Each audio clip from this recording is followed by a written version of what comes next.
Okay, let's talk about mail-in ballot, absentee ballot, early voting, and voting on time. Okay, voting on time means you go to your polling place and vote. And by definition, probably all of us have our voting place within 2 blocks of our location. Most guys can walk to it. That's why, because a lot of guys are afraid of having to take cabs, buses, having to drive.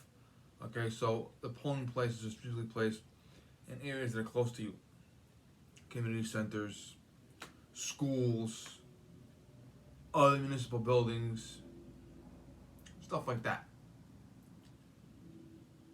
Sometimes apartment buildings, many years ago when I was a child, voting was in the lobby of my apartment building, but for many years it's been at the community centers locally. Now, voting early means you vote in person, but you vote early. Now, whereas voting on time, you go up the block and vote at that location. And your hometown may literally have 30 or 40 locations for voting. Your hometown for early voting may only have 4 or 5. So you have to get in the car, drive there, wait in line. Or you could just wait normally to vote. Now, some people have to get in a car and drive to their fucking voting place. But for those of us that don't live in bumfuck, you just walk there. Okay? Now, voting absentee. Absentee ballots require a voter to be a registered voter and to ask the Board of Elections for a ballot. The most common reason for absentee ballot voting is military person, because if you're in the military, you could be stationed anywhere in the world, literally, and chances are excellent that you can't drive home to vote. Okay, guys in the Middle East that are in Italy, Iraq, okay, Africa, okay, South Korea, they're not going to be going to the fucking polls to vote on election day. Also, other non-military personnel like the CIA secretary in England, okay, the ambassadors, Butler in Kenya, okay, those guys are on government assignment for other reasons other than military, and they can't vote either side of the absentee ballot. You can also do absentee ballot for vacation. In 2004, my parents had 2 timeshares in Aruba. They had one they bought it from my uncle, so they had 2 timeshares in Aruba. I never went there, they went there. 2004, they had a timeshare in Aruba. They got home for a single day. After that single day, the next day, we all went to Florida, Disney World, with my brother's family, my older brother's family, and my sister's family. We voted by absentee ballot.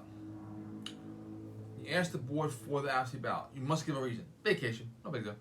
You get the absentee ballot in the mail. You fill it out, you sign it, you seal it, and you mail it. And it has to be postmarked a certain day. They have to get it back by a certain day. They cannot guarantee that if it arrives this day, okay? And a couple times, the timeshare in Aruba, if the timeshare day fell, election day could be November 2nd, election day could be November 5th, it could be November 9th.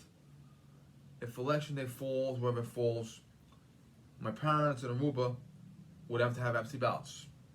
I was either in school or working, so I would go to the polling place, sign my name in the hand ledger. This year they started using electronic ledger, but they used to use physical ledger. I signed my name in the physical ledger years ago, and it would be my mother, father, and me. And you would see in bold letters, voted by absentee ballot. So if you go there to vote, that's wait a minute, didn't you vote already? It's here you did absentee ballot. Okay. Now my father he has Parkinson's disease. Now, a lot of times Parkinson's is, shaking like, my father, every once in a while he'll have a hand tremor, but most of his problem is his legs hurt unbearably, and he can't walk more than 10 feet without sitting down, and if he walks 20 feet, he'll fall down, okay? So my mother decided to ask for absentee ballots for the first of his life. And he gets the absentee ballot, and the majority of the time his hands hurt, so I tell my mother, he's registered conservative. Fill out the conservative line. Fill out the Republican line. Read it to me. Okay. and my mother will fill it out for him, which is okay because he has assistance. And then he'll sign himself. My mother makes him sign himself, even though I doubt very much he'd go to jail for signing his name because she's his wife and he's disabled. My mother insists, I want you to sign it. And no matter how much his hand hurts, he signs the fucking thing. He'll put his pen down over my hand, but he'll sign it himself. Okay? Now, vote by mail was introduced this year. Vote by mail, depending on what state you live in, they mail out ballots. You don't ask for the ballot, they just mail it out. There were guys getting ballots for their dead relatives. There were guys getting ballots for guys that they may have moved out of their house and sold them the house. Like you might be the new owner of the house, and you got a mail-in ballot for the couple that sold you the house. They now live in Florida. Okay, people got ballots for their kids who are underage. People that are not citizens get ballots. People that are children get ballots. People, as I said already, animals get ballots. The very first thing I saw, and I saw this a couple of months ago, a guy came forward and the guy said, my dog got a ballot. My dog already died a couple years ago. How the fuck do you know what the dog is? But my dog got a ballot. And he's also dead, he doesn't need it. And then the guy said, my father got a ballot. My father is also dead. He doesn't need it. That guy was honest.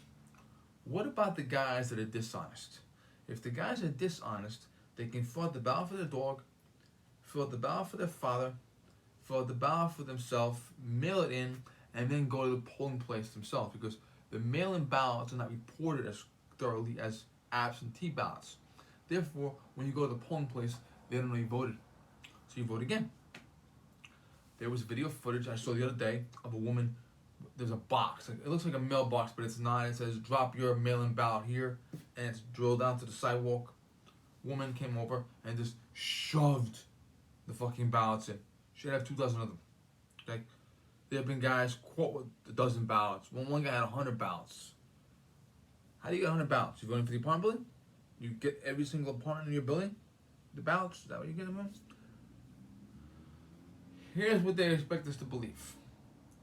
They expect us to believe that a man who obviously has dementia, a man who his greatest accomplishment in life was imprisoning an entire generation of black people, a man who doesn't know where he is most of the time, forgets his own name, forgets what state he's in, never campaigned. If he did by some miracle leave the house, he had 5 people at a rally. And they expect us to believe that he came within 2% of the sitting presidents in every state. Because if you look at every state, these states, he's 2% below the president. These states, he's 2% above the president. And they just said today he has the most votes of any presidential candidate in history. They expect you to believe that. Now, Michigan said, we're going to stop counting now. We're going to bed. We'll resume counting tomorrow.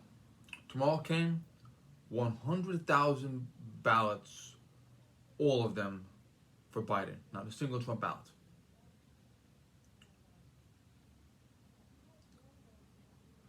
Who saw Casino? The movie was inaccurate, but there's a scene in Casino. You have a slot machine. The slot machine has 3 reels. Some really, really large slot machines have 4 reels.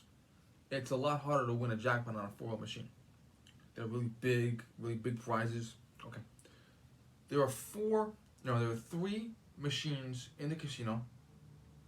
Each machine is 4 reels. All 3 machines that are right next to each other hit jackpots in 20 minutes.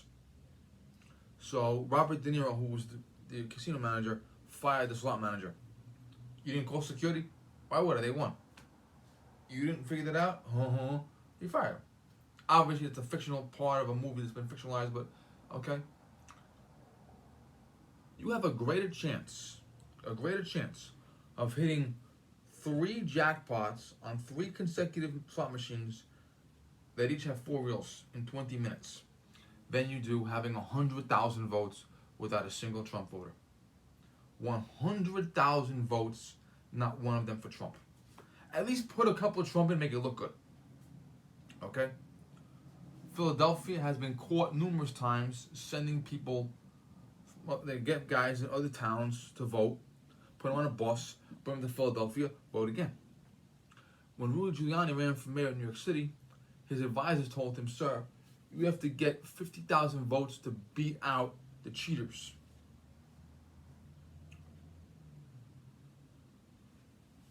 Wisconsin, Biden is down by 1 million votes. Next thing you know, he's up and won the state. There are no less than 6 states that have already been caught committing voter fraud. Kathy Zhu, who lives in Michigan, went to Detroit, and she saw with her own eyes, she's going to have a camera. Go check her out. She saw them in the counting places where they count the votes at, when the Republicans in. There's a guy on videotape saying, another video, a guy in another place is saying, Republicans get out. Imagine if he said Democrats get out. There were BLM protesters who are domestic terrorists who are inside a building and are cheering when Republicans are thrown out. One state allows people to vote. The votes can be received up to the 8th, as long as they're dated on the 3rd. What is to stop someone from taking 10,000 votes, okay, filling every single one of them out, putting the 3rd on the thing, and dropping it off on the 8th? Where are these votes coming from? One state, I think it was Nevada, one state said, we stop counting now, we're going to get more votes tomorrow. What the fuck? Just imagine this. Imagine if you were taking a test. Now, if you're in high school, you're taking a state test, or if you're an adult taking a civil service exam, a lot of civil service exams, they allow you 6 hours. You're finished in 3, but they allow 6. You can legally stay 6 hours. I don't know how often that happens, but you can legally stay 6 hours. After that, you hand the test in, whatever grade you get, you get. Imagine if a guy went to take a civil service test, and at 6 hours, the examiner said, sir, the test is done. I'm still correcting my answers. And then 6 hours later, after taking the test for 12 hours, he said, nah, I'm done. And then he gets hired for the job. Yes, he did get a pretty good score, but he handed his thing in 6 hours later. Is that for the other guys? No. I'll take it a step further. When you were in school, you had the test. Now, there was always one kid that was out sick. Maybe he was out sick because he was sick. Maybe he was out sick because he was nervous. What did the teacher do? The teacher held the test. The teacher gave the test out, and then that kid was sick. He had to come back to school the next day and take a makeup test. And the teacher withheld your test and your grade until that kid took his test. Didn't matter if it was a day or a week. Why? Because the teacher gives you your test back, he's afraid you'll give him the answers. Especially today when you can just text message the kid. Okay? So the kid will be like, okay, Joey, time for your makeup exam. Take your desk, put it in the hallway, and take the test. Everyone be quiet for Joey. Joey's going down the hallway. Okay? What's to stop you today from taking your cell phone and clicking answer 3 is A for Joey? You couldn't do it in the 90s, but you can do it now. Well, you get these ballots that are coming in late, because they are. They're finding ballots because they do. Okay? The vote's already stopped. The count's already done. Trump already is ahead by 10 points. And we found these votes. It is horseshit. It's bullshit. They gotta change the law to say flat out, we don't release the results of the election in any state until every state is counted. I don't give a fuck if it takes a month. They're not even trying to hide it. I mean, at least try to hide a little bit. At least have a couple of guys cheat here. Okay, rig this city. They're not even trying to hide it anymore. This is the fucking banana republic we're in now. Thank you.